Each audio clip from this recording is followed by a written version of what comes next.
দিয়ে পশু জবাই করার পিছনে কি বিশেষ কোনো কারণ রয়েছে? এটা কি আল্লাহকে সন্তুষ্ট করে? কোনো বৈজ্ঞানিক কারণ আছে কি, যেমনটা ইসলামের অন্য ইবাদতে আছে, যেমন রোজা?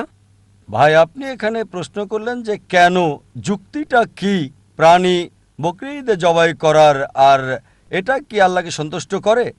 এর কি কোনো বৈজ্ঞানিক কারণ আছে ইসলামের অন্য বিষয়গুলোর মতো? যেমন ভাই, আল্লাহ বলেন সূরা হজের অধ্যায় 22 আয়াত নম্বর 37, রক্ত মাংস আল্লাহ সুবহানাহু ওয়া তাআলার কাছে যায় না, রক্ত মাংস তার প্রয়োজন নেই, আপনার সৎকর্ম তাকওয়া তার কাছে পৌঁছে।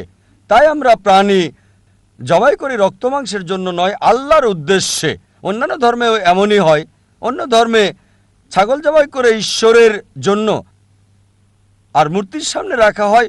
হয়তো কেউ এগুলো খাবে, ধর্মগুরু বা অন্য কেউ, কিন্তু এটাকে রেখে আসেন মূর্তির সামনে ঈশ্বরের জন্য।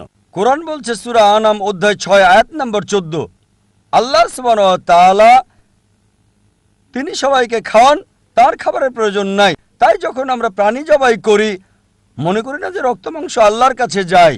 এটার কারণ নবী ইব্রাহিম আলাইহিস সালামের ঘটনা স্মরণ করা। যখন সর্বশক্তিমান ঈশ্বর নবী ইব্রাহিম আলাইহিস সালামকে বললেন যে ঈশ্বরের পর পৃথিবীতে সবচেয়ে তোমার প্রিয় জিনিস কি, তিনি বললেন আমার সন্তান। সর্বশক্তিমান ঈশ্বর তখন বললেন যে সবচেয়ে প্রিয় জিনিসটা তুমি কি আমাকে উৎসর্গ করতে পারবে? আর নবী ইব্রাহিম আলাইহিস সালাম এই নির্দেশ শুনলেন। তখন ছেলে তিনি বললেন ইসমাইল আলাইহিস সালাম যে বাবা, আপনি চোখ বেঁধে নেন, কেননা আমাকে ভালোবাসেন, আমাকে দেখলে দায়িত্বটা পালন নাও হতে পারে যা ঈশ্বর চান। এইভাবে এই ঘটনা চলে আসছে। যখন তিনি সন্তানকে জবাই করতে গেলেন, সন্তানের স্থলে একটি ভেড়া দেওয়া হলো, একটা ছাগল দেওয়া হলো।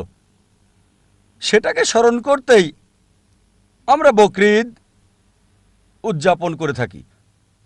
যখন আমরা প্রাণী জবাই করি, তখন এটা দিয়ে পৃথিবীকে জানাই মানুষের উৎসর্গ সর্বশক্তিমান ঈশ্বরের দরকার নাই। তিনি নবী ইব্রাহিম আলাইহিস সালামকে পরীক্ষা করছিলেন।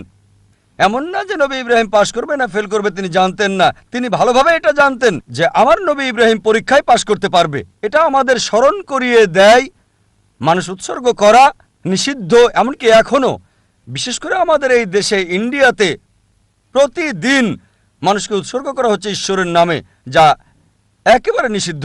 এখানে আমাদের স্মরণ করাচ্ছে সর্বশক্তিমান ঈশ্বরের মানুষ উৎসর্গ প্রয়োজন নেই। আবার আমরা যখন পশু জবাই করি, মনে করি না যে রক্ত মাংস সর্বশক্তিমান ঈশ্বরের কাছে যায়। পশু জবাইয়ের যে মাংস, সেই মাংসের 1/3 দিতে হয় গরিব লোকদের, আরেক অংশ আত্মীয় স্বজনকে দিতে হয়। নিজে বড় জোর 1/3 রাখতে পারেন। এখানে আবার ভাগ করছি, যদি চান পুরোটাই গরিবদের দিতে পারেন, তবে কমপক্ষে 1/3 আত্মীয় স্বজনদের, 1/3 নিজের জন্য। এভাবে গরিবদের সাহায্য করা হচ্ছে, গরিবদের খাওয়ানো হচ্ছে। আমাদের এটাও স্মরণ করাচ্ছে যে মানুষ উৎসর্গ নিষিদ্ধ। আর সর্বশক্তিমান ঈশ্বরের কোনো প্রাণীর রক্ত মাংসের প্রয়োজন নেই। একই সাথে আমরা গরিবদের সাহায্য করছি, খাবার দিচ্ছি এবং ভ্রাতৃত্ব বৃদ্ধি করছি।